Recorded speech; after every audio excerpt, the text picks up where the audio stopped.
வணக்கம். ஸோ இந்த வீடியோ நம்ம என்ன பார்க்க போகிறோம் அப்படின்னா RRR படத்தோட ரிவ்யூ தான். ஆதிலாபாத் வந்து போனப்போ ஒரு சின்ன பிள்ளையை எடுத்துக்கிட்டு வந்துட்டாரு. இந்த படத்தோட ஸ்டோரின்னு சொல்லி பார்த்தீங்கன்னா, ஒரு கோண்டு பொண்ணை வந்துட்டு கோந்தா இல்லை கோண்டாங்கிறது டவுட்டாக தான் இருக்குது. அந்த கோண்டு பொண்ணை வந்து பிரிட்டிஷ் கவர்னர் வந்து தூக்கிட்டு போயிடுவாங்க. அவங்களுக்கு என்ன 2 கொம்பு இருக்குதா?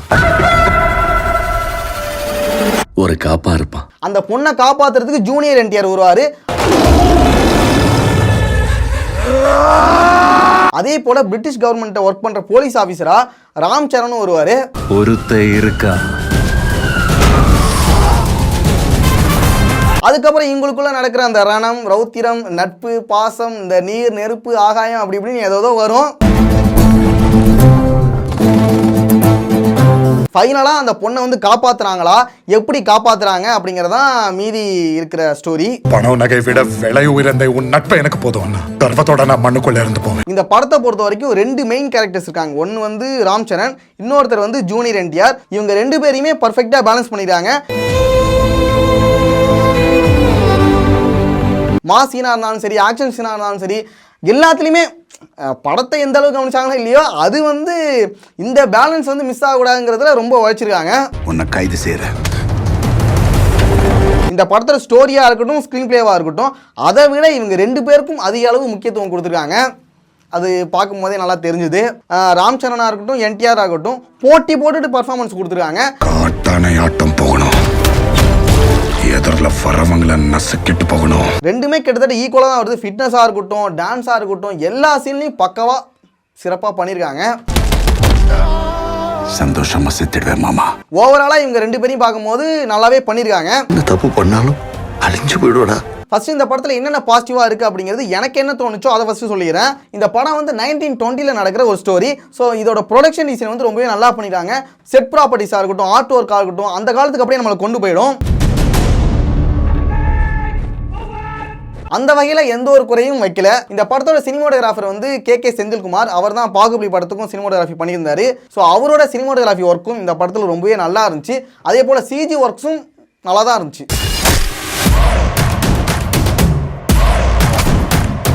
ஒரு சில இடங்களில் லைட்டாக தெரிஞ்ச மாதிரி இருந்தாலும் ஓகே, ஒன்றும் பெருசாக குறை சொல்கிற மாதிரி இல்லை. அடுத்து மியூசிக் பற்றி சொன்னா வச்சுங்க, உண்மையாகவே சொல்கிறேன், நாட்டு சாங் வந்து வேற லெவலில் இருந்துச்சு.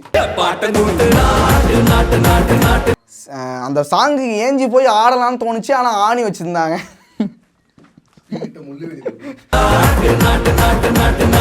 ஆந்திரா ஸ்டேட்லனா முள்ளுவேலிலாம் வச்சுருந்தாங்க. பல இடங்களில் வந்து ஆணினா வேறு வச்சுருக்காங்க. இவங்க வந்து செலிப்ரேஷனுங்கிற பேரில் ஸ்க்ரீனை கீழ்ச்சி விட்ருவானுங்கன்னு சொல்லிட்டு ஆணி வச்சுருக்காங்க. ஆனால் அந்த சாங்குக்கு உண்மையாகவே ஆடணுன்னு தான் தோணுச்சு. ஆட முடியாத சூழ்நிலையில் சீட்டுக்கிட்டே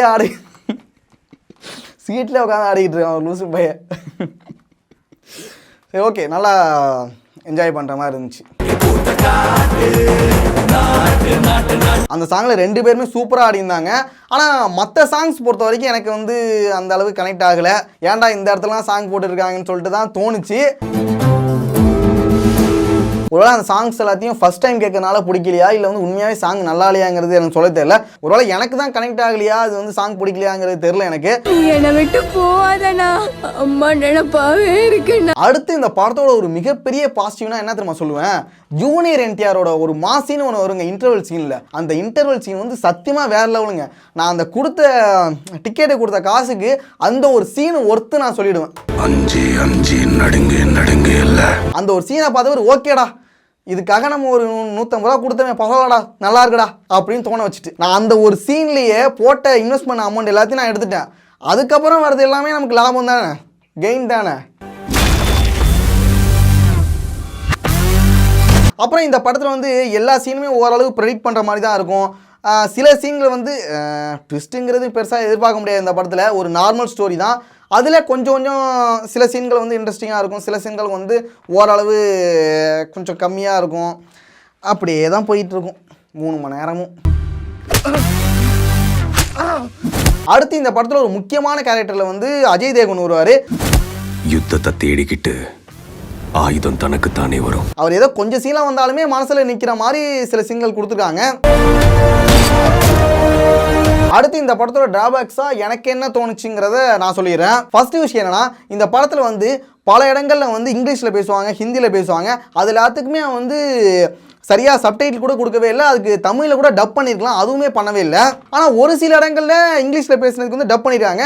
ஆனால் பல இடங்களில் இது மாதிரி சப்டைட்டிலும் கொடுக்காம தமிழ்லையும் டப் பண்ணாமல் பண்ணதுனால சில சீன்கள் வந்து புரியவே இல்லை, நிறைய பேருக்கு கனெக்ட் ஆகவே இல்லை. எக்ஸாம்பிள் சொல்லணும்னா, புல்லட் பற்றி ஒரு சீன் ஒன்று வரும். அதுதாங்க இந்த படத்தில் ஒரு முக்கியமான சீன், வந்து முக்கியமான ஒரு கருனே சொல்லலாம். அந்த ஒரு டயலாக் வந்து ஏன் தமிழில் டப் பண்ணல, இல்லைன்னா ஒரு சப்டைட்டிலாவது கொடுத்துருக்கலாம், அதுவுமே ஏன் பண்ணலங்கிறதான் தெரியல. இது எப்படி ஒரு சாதாரணமான ஒரு ஆடியன்ஸ் போய் சேரும்? இதை வந்து கவனித்து அவங்க பண்ணியிருக்கலாம், அதை வந்து பண்ணாமல் விட்டுட்டாங்க. இங்கிலீஷ் கூட ஓரளவு புரிஞ்சுன்னு வச்சுங்க. பல இடங்களில் ஹிந்தியாக வேற இருக்குது, அது என்ன பேசுகிறாங்கன்னு சத்தியமாக தெரியவே இல்லை. சரி, அதுக்காக நீங்கள் இங்கிலீஷில் ஏதாவது சப்டைட்டில் போட்டிருப்பீங்கன்னு பார்த்தா அதுவும் போடலை. இது மூலமாக என்ன தெரியுது, ஹிந்தி கற்றுக்கிட்டு தான் ஆகணும் போல், அப்படி தான் நீங்கள் வந்து சொல்ல வரீங்க. அடுத்த விஷயம்னா, இந்த படத்தில் வந்து லவ் சீன்ஸ்னு சில சீன்கள்லாம் வரும். லவ் சீன் வந்து இந்த படத்துக்கு முக்கியம் தான், அது இல்லாமல் இந்த கதை வந்து மூவ் ஆகாது. இருந்தாலும் அதை நல்லா யோசித்து அதுக்கான காரணங்கள் அது இன்னும் கொஞ்சம் புதுசாக மேக் பண்ணியிருக்கலாம். எப்படி இந்த லவ் வருது, எதனால் வருது அப்படிங்கிற ஒரு சரியான காரணங்கள் இல்லை. ஏதோ வந்துடுச்சு, சேர்ந்துக்கிறாங்க, ஏதோ நடக்குது, அவ்வளோதான். அது இன்னும் கொஞ்சம் நல்லா யோசித்து புதுசாக ஏதாவது காட்டி கொஞ்சம் நல்லா அதையும் பார்க்குறதுக்கு கொஞ்சம் இன்ட்ரெஸ்டிங்காக இருக்கிற மாதிரி பண்ணி நீங்கள் வந்து பண்ணியிருக்கலாம். சிஜியில் வந்து அந்த அளவுக்கு ஒர்க் பண்ணியிருக்கீங்க, ஃபைட் சீனாக இருக்கட்டும், மற்ற சீன்கள்லாம் ரொம்ப நிறைய ஒர்க் பண்ணியிருக்கீங்க. ஆனால் இது மாதிரியான சின்ன சின்ன சீன்களை வந்து பெருசாக கவனிக்காமல் ஏதோ அப்படியே ஃப்ளாட்டாக பண்ணணும்னு சொல்லிட்டு பண்ணி விட்ட மாதிரியே இருந்துச்சு. அதை கொஞ்சம் நல்லா இம்ப்ரூவ் பண்ணியிருந்தா இன்னுமே சூப்பராக இருந்திருக்கும். ஏன்னா படம் வந்து நல்ல ஹைப்பாக போயிட்டுருக்கும், திடீர்னு ஒரு ட்ராபேக் மாதிரி ஒரு சீனு 2-3 சீன் வரும், மறுபடியும் ஹைப்பில் ஏறும், மறுபடியும் அப்படியே ட்ராபேக் ஆகிடும். அப்படியே மேலே கீழே தான் போயிட்டுருக்கு படம், கடைசி வரைக்குமே அப்படி தான் போயிட்டுருக்கு. ஒருவேளை இந்த படம் வந்து 3 மணி நேரம் இருக்கனால இந்த லவ் சீன்ஸ் எல்லாத்தையும், முக்கியமான சீன்ஸ் எல்லாத்தையும் கட் பண்ணி எடிட் பண்ணி தூக்கிட்டாங்களா அப்படிங்கிறதும் டவுட்டாகவும் இருக்குது. யார் அது? அடுத்து ஒரு முக்கியமான விஷயம் சொல்லணுங்க. என்னன்னா, இந்த பக்கம் என்டிஆர் இருக்காரு, ஜூனியர் என்டிஆர் இருக்காரு, இந்த பக்கம் ராம் சரண் இருக்காரு. இவங்க 2 பேரை தவிர மற்ற எல்லாரும் ஆலியா பட் இருக்காங்க, அப்புறம் வந்து சமுத்திரகனி இருக்காரு, அஜய் தேவகன் இருக்காரு, அப்புறம் வந்து ஸ்ரேயா இருக்காங்க, இன்னும் நிறைய பேர் இருக்காங்க. அவங்க யாருக்குமே பெருசாக எந்த ஒரு ஸ்கோப்புமே கொடுக்கவே இல்லை. இவங்க 2 பேர் தான் வச்சு தான் நிறைய எழுதிருக்காங்களே தவிர மற்றவங்களை அப்படியே சும்மா டம்மிக்காக போட்டு வச்சுருக்காங்க. இந்த நரிகளை வேட்டையாடி என்ன செய்ய போறோம்? இது ஒரு பேன் இந்தியா மூவிங்கிறனால ஒவ்வொரு லாங்குவேஜ்லேயும் ஒரு முக்கியமான ஒரு ஆக்டரை தூக்கி போட்டுருக்காங்க போல. சமுத்திரகனி தமிழுக்கு, ஆலியா பட் ஹிந்திக்கு, சும்மா ஒரு பேருக்குன்னு வச்ச மாதிரி தான் இருந்துச்சு தவிர அந்த அளவுக்கு ஒரு இம்பார்ட்டன்ட் கொடுத்த மாதிரி தெரியல. அலைற பேய கொள்ளலாம் வா. இதை வந்து ராஜ்மௌலி இப்படி பண்ணாருங்கிறது தான் எனக்கு தெரியல. ஏன்னா வச்சுங்க, பாகுபலியோட ஒவ்வொரு கேரக்டரும் அந்த அளவுக்கு நமக்கு வந்து ஞாபகத்தில் இருக்கும். அந்த படம் முடிஞ்சு வந்த பிறகு கூட புலிய பிடிக்கணும்னா வேட்டக்காரன் வேணும். இவங்களோட கேரக்டர்ஸ் எல்லாத்தையும் இன்னும் கொஞ்சம் ஸ்ட்ராங்காக எழுதியிருந்தா நல்லா இருந்திருக்கும். அதில் வந்து சின்ன மிஸ்டேக் பண்ணியிருக்காங்க, பெரிய மிஸ்டேக்கே பண்ணியிருக்காங்க. ஆனால் இதில் வந்து அஜய் தேவகனுக்கு பரவாயில்லைங்க, ஏதோ ஓரளவு ஓகேவாக கொடுத்துறாங்க. அடுத்து கடைசியாக இந்த படத்தோட லென்த்து வந்து 3 மணி நேரம் ரொம்ப அதிகமாக இருந்த மாதிரி இருந்துச்சு. ஒருவேளை எல்லா சீன்ஸும் நல்லா இருந்துச்சுன்னா நமக்கு 3 மணி நேரம் போகிறது தெரிஞ்சிருக்காது.